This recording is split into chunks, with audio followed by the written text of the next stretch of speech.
j'ai été assassiné chez moi. Aujourd'hui, je vais parler de ma mort, qui a bouleversé le monde. En tant que président d'Haïti, j'ai été assassiné chez moi. Qui ne serait pas attristé par cette nouvelle? Je vous aime, peuple haïtien. Je vous aimerai toujours. La vision que j'avais pour nous ne changera pas. Dans la nuit du 7 juillet 2021, les assassins ont pénétré à l'intérieur de ma résidence et m'ont exécuté de plusieurs balles. Cet assassinat a nourri le climat d'instabilité régnant dans le pays, un climat déjà marqué par de nombreux défis. La nouvelle a bouleversé le pays tout entier.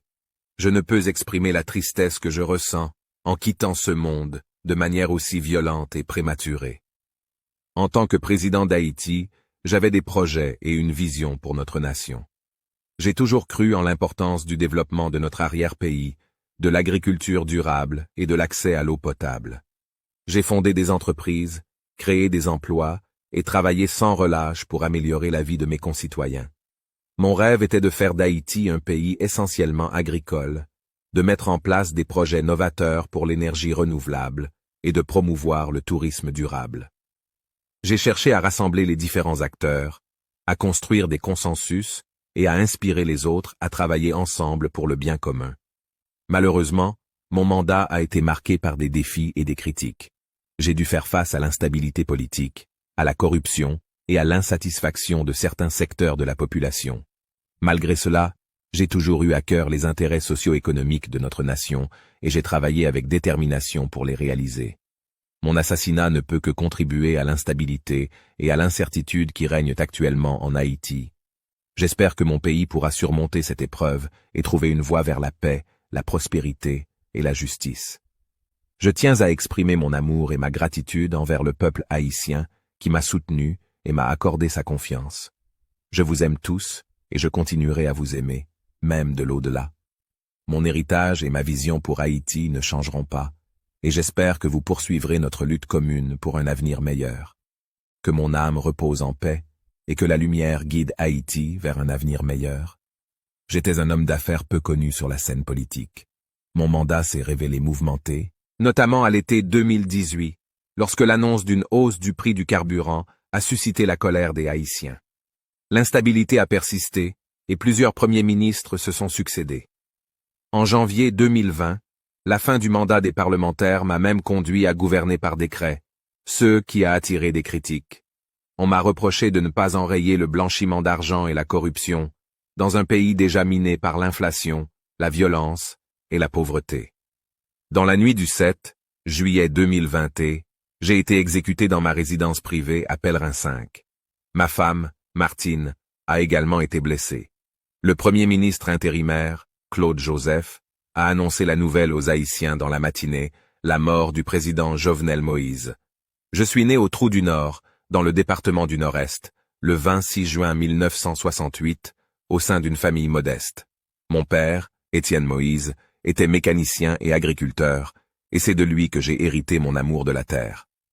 Ma mère, Lucia Bruno, couturière et commerçante regrettée, m'a inculqué non seulement des valeurs civiques et morales, mais aussi le sens des responsabilités dès mon enfance.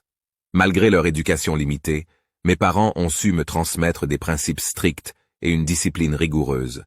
Ces valeurs fortes, combinées à mes capacités innées, m'ont toujours permis de me démarquer et ont fait de moi aujourd'hui un entrepreneur agricole prospère, un modèle incontestable pour notre société. En juillet 1974, ma famille a émigré à Port-au-Prince, où j'ai poursuivi mes études primaires à l'École nationale Don-Durélin, puis mes études secondaires au lycée Toussaint-Louverture, suivi du centre culturel du Collège canado-haïtien. Plus tard, j'ai fréquenté la faculté des sciences de l'éducation de l'université Quisqueya. Malgré un avenir tracé en tant qu'éducateur, j'ai changé de direction pour me lancer dans l'entrepreneuriat. En 1996, j'ai épousé ma camarade de classe Martine Marie Étienne Joseph. La même année, en tant que jeune homme entreprenant, mature et plein d'enthousiasme, j'ai quitté la capitale et me suis installé à Port-de-Paix avec le rêve ardent de développer l'arrière-pays, un rêve qui ne m'a jamais quitté. Avec très peu de capital d'investissement, j'ai créé ma première entreprise à Port-de-Paix, Jomar Auto Parts, qui est toujours en activité aujourd'hui. C'est à partir de cette petite entreprise, créée avec mon épouse, que tous nos projets ont commencé à prendre forme.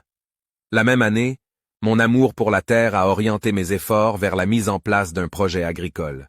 Cette fois-ci, j'ai mis en place une plantation de bananes s'étendant sur 10 hectares dans le département du Nord-Ouest. Peu de temps après, ma femme attendait une fille, et en tant que futur père de famille, j'ai pris conscience que l'accès à l'eau potable représentait un enjeu majeur dans l'arrière-pays. Je me suis donc lancé dans un nouveau projet innovant. Fort de mes expériences et déterminé à apporter une solution, je me suis associé à la compagnie Culligan de Port-au-Prince.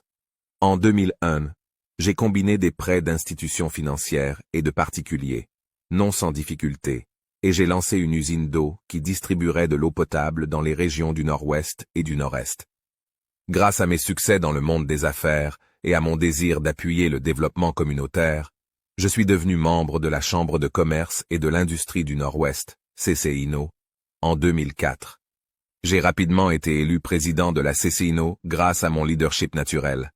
En effet, ma capacité à rassembler un groupe vers la réalisation d'un objectif commun m'a permis de devenir secrétaire général de la Chambre de commerce et de l'industrie d'Haïti, CCIH. En tant que leader dynamique, j'ai joué un rôle prépondérant dans l'intégration des chambres de commerce régionales afin d'assurer leur pleine et juste représentation au sein de la Chambre de commerce nationale. En tant qu'entrepreneur perspicace, je sais identifier les problèmes et les transformer en opportunités au bénéfice de tous. Intéressé par l'électrification régionale, j'ai fondé une autre compagnie en 2008, la compagnie haïtienne d'énergie SA, Conféné SA, cette fois-ci avec des associés. Notre objectif était d'apporter l'énergie solaire et éolienne aux 10 communes du département du Nord-Ouest. En 2012, j'ai fondé Agritrans SA, lançant ainsi le projet agricole Nourri Bio au Trou du Nord, devenant ainsi la toute première zone franche agricole haïtienne. Avec ce projet, servira de modèle pour le développement du secteur agricole en Haïti. Ce n'est qu'un début vers la réalisation de mon rêve, proclamé l'homme de la banane, qui est de refaire d'Haïti un pays essentiellement agricole. Le projet Nourri Bio a déjà permis l'émergence de plus d'une dizaine de projets agricoles qui ont créé près de 3000 emplois directs et 10 000 emplois indirects. Ce projet est le plus innovant en Haïti et le plus grand que la Caraïbe ait connu à ce jour. Pour moi, il est important qu'Haïti retrouve sa place sur la carte mondiale des pays exportateurs. J'ai l'art de donner du sens et de mobiliser les foules. Persévérant et débrouillard, je suis un exemple non seulement dans mes paroles, mais surtout dans mes actions qui produisent un effet beaucoup plus fort que que je dis. Je suis porteur d'une expérience éprouvée par le façonnement de consensus et de collaboration entre des groupes de personnes ayant des intérêts différents. Grâce à mon charisme, j'ai l'art de communiquer une vision inspirante pour tous et chacun. Mon sens des responsabilités demeure la pierre angulaire de ma réussite, dans mes entreprises, dans ma famille et dans mon pays. Je suis un promoteur, réceptif et attentif, qui croit en l'harmonie et cherche la cohésion. Je favorise les interactions et comprends les besoins de l'équipe, que je cherche à satisfaire. En 2015, le président de la République d'Haïti, Michel-Joseph Martelly, me désigne comme candidat à la présidence du parti politique qu'il a fondé, le parti haïtien Tête Calaire, PHTK. Le président Martelly voit en moi un agent de production nationale ayant toutes les capacités de pérenniser sa vision d'une Haïti transformée. Pour moi, ce sont les objectifs socio-économiques nationaux qui priment. Mon leadership, axé sur les résultats, guidera mon gouvernement tout en m'efforçant de rendre mon pays encore plus fort et meilleur pour l'ensemble des familles haïtiennes.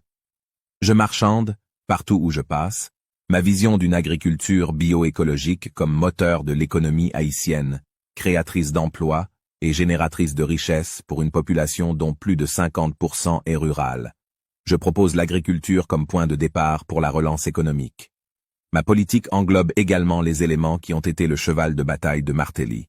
L'éducation pour tous, l'accès à la santé, la réforme de l'énergie, l'état de droit, la création d'emplois durables, la protection de l'environnement et le développement d'Haïti comme une destination touristique, en y ajoutant l'écotourisme et l'agrotourisme. La passion que j'ai pour le développement du pays, mes capacités innovantes, mon leadership naturel et ma vision progressiste pour Haïti sont des atouts majeurs pour faire face aux défis. Mes pensées vont au peuple haïtien en ces moments difficiles.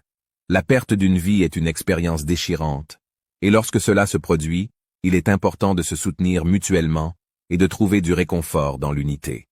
La mort d'une personne est souvent un rappel brutal de notre propre fragilité et de l'importance de chérir chaque instant de notre existence. Alors que nous faisons face à la réalité de la perte, rappelons-nous que la force d'un peuple réside dans sa capacité à se relever, à se soutenir et à se reconstruire. Puissions-nous trouver le courage de continuer à avancer, en honorant les souvenirs de ceux qui nous ont quittés et en travaillant ensemble pour un avenir meilleur. Dans l'adversité, nous puiserons notre résilience et notre détermination pour que la lumière puisse briller à nouveau sur Haïti. Mon âme désormais repose en paix.